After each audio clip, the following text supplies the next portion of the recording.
प्रिय बंधू भगिनींनो, आज मी येशूचे रूपांतर किंवा रूपांतरण मत्तेई 17:1-9 यावर चिंतन करत आहे. मत्तेईमधील या उत्तरात आपण येशूचे रूपांतर होताना पाहतो. येशूच्या रूपांतराच्या घटनेमध्ये 3 गोष्टी घडतात. 1. येशूचे परमेश्वरी गौरव प्रकट होते. 2. परमेश्वराचा पुत्र म्हणून येशूची ओळख पटवण्यात येते. आणि 3. येशू आणि नियमशास्त्र आणि संदेश ते यांच्यातील संबंध प्रस्थापित होतो. द विझर्ड ऑफ ओज या जगप्रसिद्ध चित्रपटातील एका हृदयस्पर्शी दृश्याने मी येशूच्या रूपांतरणावरचे माझे चिंतन सुरू करू इच्छितो.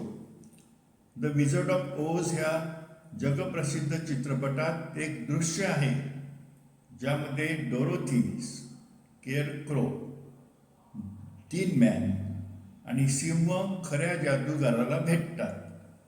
महाकाय पडद्यावर एक शक्तिशाली मोठी व्यक्ती दाखवण्यात आली आहे ज्याचा आवाज एमराल्ड सिटीमध्ये घुमतो.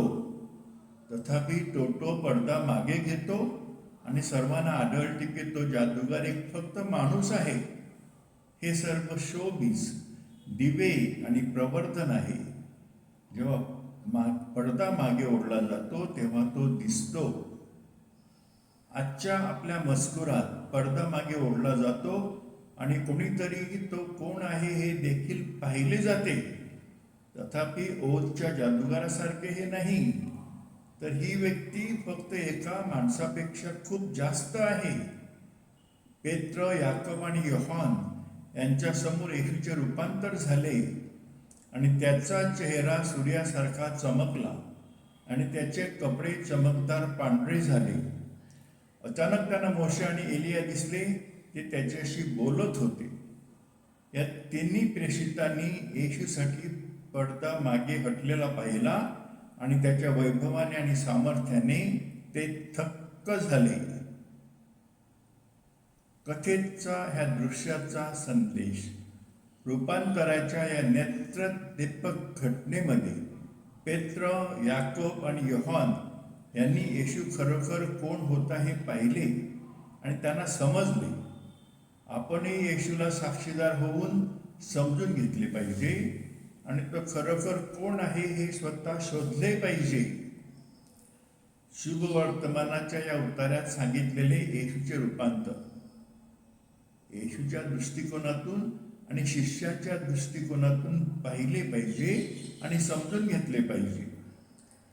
येशूच्या दृष्टिकोनातून येशूचे रूपांतर, येशूच्या दृष्टिकोनातून येशूच्या दुःख, मृत्यू आणि पुनरुत्थानामुळे येशूचे रूपांतर हे महत्त्वाचे ठरते. येशू त्याच्या शिष्याशी त्याच्या दुःख, सहन, मृत्यू आणि पुनरुत्थानाबद्दल बोलतो.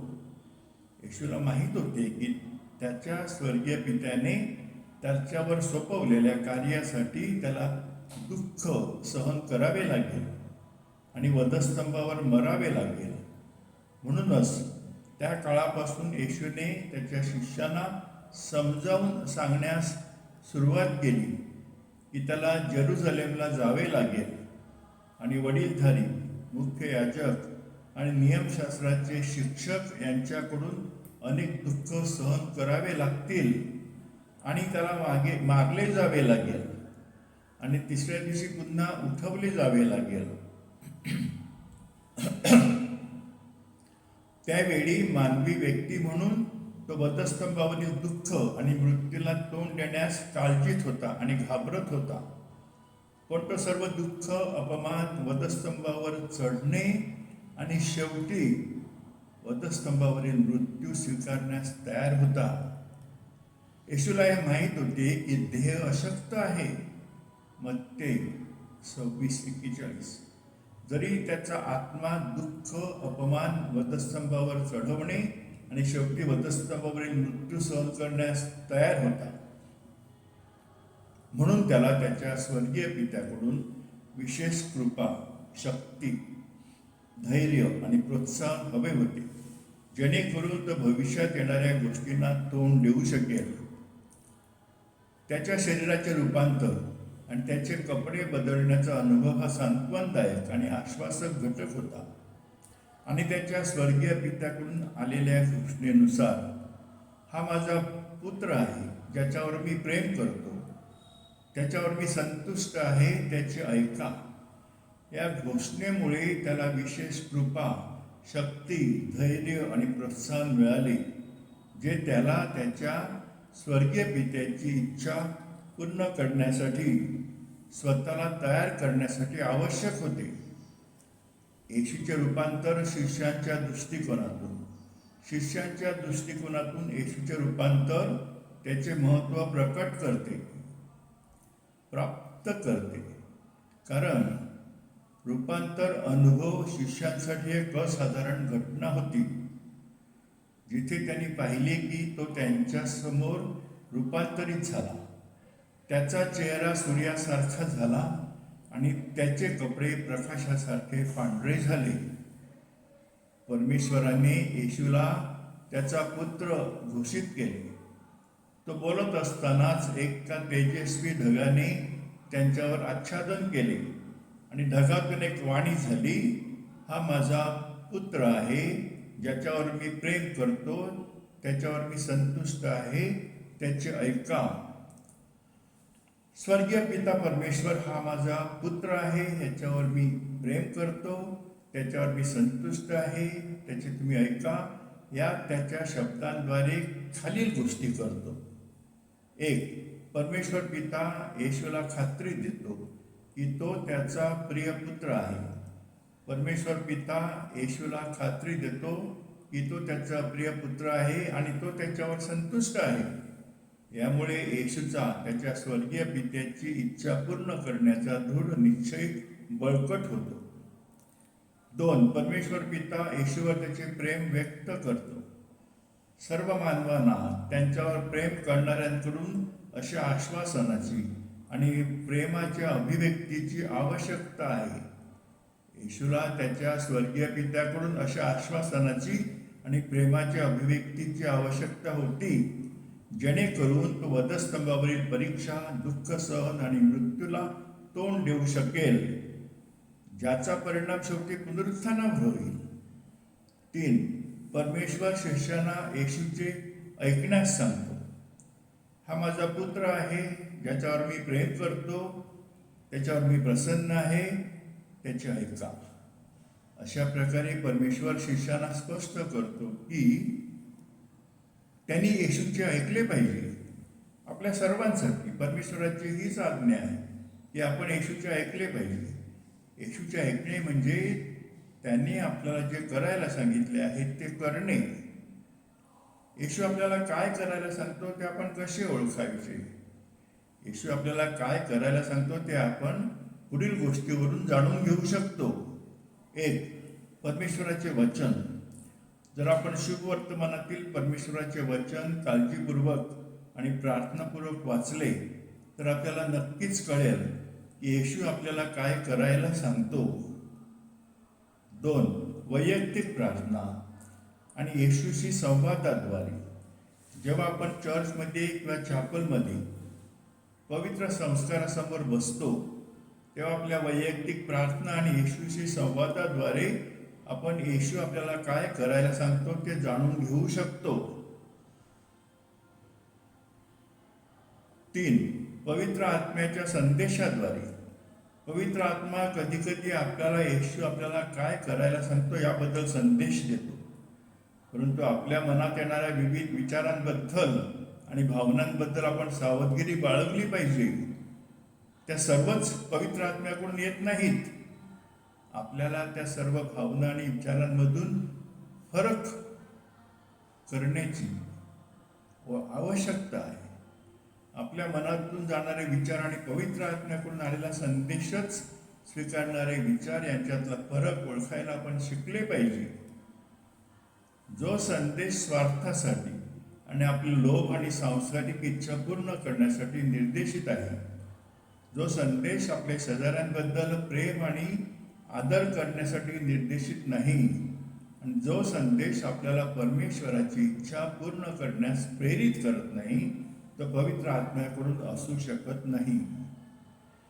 जो संदेश आपल्याला परमेश्वरावर प्रेम करण्यास, शेजाऱ्यांवर प्रेम करण्यास आणि परमेश्वराच्या इच्छेनुसार आपले जीवन जगण्यास प्रेरित करतो, तो पवित्र आत्म्याकडून असतो. परमेश्वर पेत्राला एक मौल्यवान धडा शिकवतो.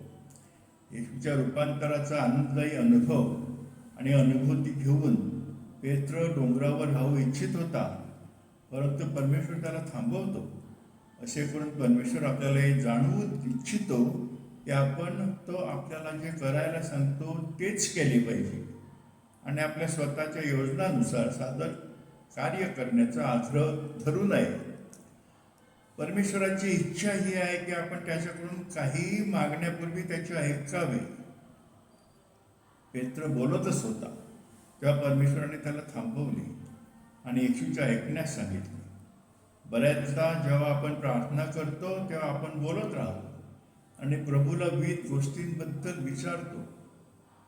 कधी कधी आध्यात्मिक गोष्टींसाठी, पण प्रामुख्याने भौतिक गोष्टीसाठी मागणी करतो.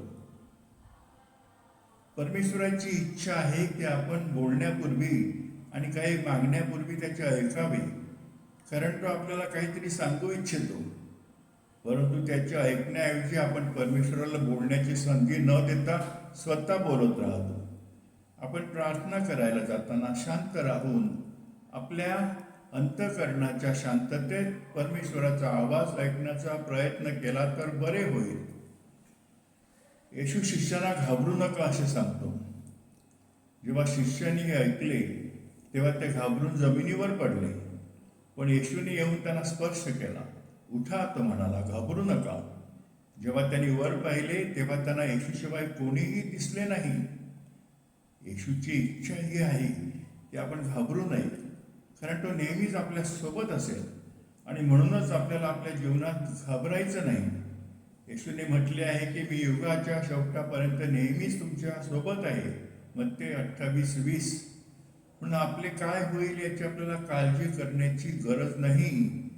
येशूच्या या आश्वासनावर विश्वास ठेवून आपण निर्भय जीवन जगले पाहिजे आणि परमेश्वराची योजना पूर्ण करण्याचा प्रयत्न करताना भविष्यामध्ये आपल्यासाठी काय होईल त्याचा सामना करण्यास घाबरू नये. आज येशू शिष्यांना तेच सांगतो, भिवू नका. समुद्रात वादळ उठले आणि ते घाबरले तेव्हा त्याने शिष्यांनाही हेच सांगितले होते, अल्प विश्वासी, तुम्ही इतके घाबरता कशात? इतर काही प्रसंगी देखील येशूने शिष्यांना घाबरू नका असे सांगितले होते. ते डोंगरावरून खाली येत असताना येशूने त्यांना सूचना दिली, मनुष्याचा पुत्र मेलेल्यातून उठेपर्यंत तुम्ही जे काही पाहिले आहे ते कोणालाही सांगू नका.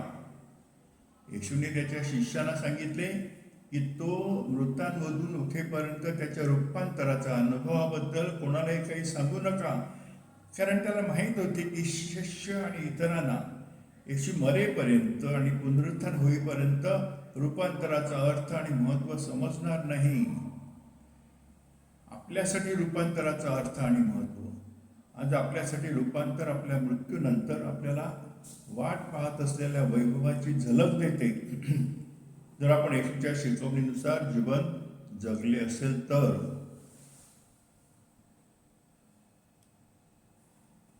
प्रिय बंधू भगिनीनो, हा माझा व्हिडिओ तुम्ही शांतपणे आणि प्रेमाने ऐकल्याबद्दल मी तुमचे आभार मानतो. तुमच्या प्रतिक्रिया मला व्हॉट्सअप क्रमांक 7030447934 यावर कळवा किंवा मला कॉल करा. माझे व्हॉट्सअप चॅनल फादर पॅट्रिक एंडोड लाईव्ह याला फॉलो करा. माझे YouTube channel Father doctor Patrick डिसूजाला भेट द्या. माझी वेबसाईट https://worldofemotions.in ला भेट देऊन त्यावरून ट्रेजर्स ऑफ ह्युमन पर्सनून हे माझे पुस्तक ई-बुक आणि ऑडिओबुकच्या स्वरूपामध्ये मोफत डाउनलोड करा. कृपया ही सर्व माहिती तुमच्या मित्रासोबत शेअर करा. आता मी तुमच्यासाठी प्रार्थना करतो. हे परमेश्वरा, ह्यांना जे वाचत आहेत, ऐकत आहेत व त्यांच्या कुटुंबियांना आरोग्य, आनंद व आशीर्वाद दे. त्याचप्रमाणे त्यांच्या सर्व स्वप्न, इच्छा व आकांक्षा तुझ्या इच्छेनुसार पूर्ण कर. आमेन.